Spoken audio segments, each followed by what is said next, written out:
এখন আজকালকার সবাই বলছে যে হঠাৎ করে শাবনূরের কথাটা কেন বলা হচ্ছে, তারপরে সত্যি কি শাবনূরের সঙ্গে সালমানের প্রেম ছিল? এ নিয়ে এখনো দর্শকের কৌতূহল থাকলেও প্রকাশ পায়নি কখনো। এবার সালমান শাহর স্ত্রী সামিরা খান রহস্য উন্মোচন করলেন।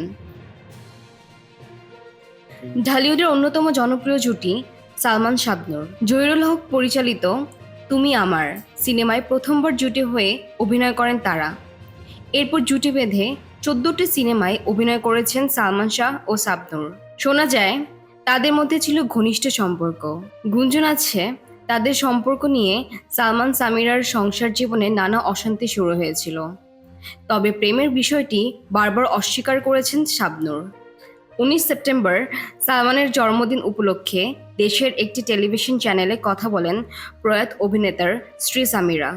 সালমান শাবনূরের সম্পর্ক নিয়ে তিনি বলেন, এই বিষয়টা এত সহজে বলা যায় না, এর পেছনে অনেক বড় গল্প আছে। সেই গল্পটা আমি শুরু করলে শেষ করতে করতে অনেক সময় লেগে যাবে। তবে সহজ প্রশ্নে কেউ যদি জানতে চায় সালমান শাহ ও শাবনূরের মধ্যে কোনো সম্পর্ক ছিল কিনা, তাহলে আমি এক বাক্যে বলবো যে হ্যাঁ, তাদের সম্পর্ক ছিল। শাবনূরের সঙ্গে সম্পর্ক নিয়ে সালমানের সঙ্গে তার ঝামেলা হয়েছিল বলে জানান তিনি। অনেক বড় একটা গল্প আছে এখানে, আমি অল্পতেও শেষ করতে পারবো না। এটাকে আমার শুরু করতে হলে শেষ করতে হবে পুরাটা। কিন্তু আমি বলবো যদি কিছু ছিল কি না, এক বাক্যে বলবো ছিল। সামিরা বলেন, এই বিষয়টি নিয়ে আমাদের সমস্যা হয়েছে। আমি রাগ করে আমার বাবার বাসাতেও চলে গিয়েছিলাম। সালমান আমাকে অনেক বুঝিয়েছে, মাফও চেয়েছিলেন।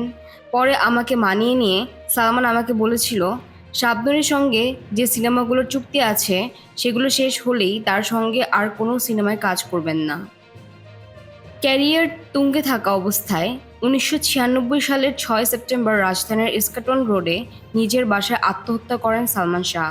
যদিও তার পরিবার সবসময় বলে আসছে পরিকল্পিতভাবে সালমানকে হত্যা করা হয়েছে।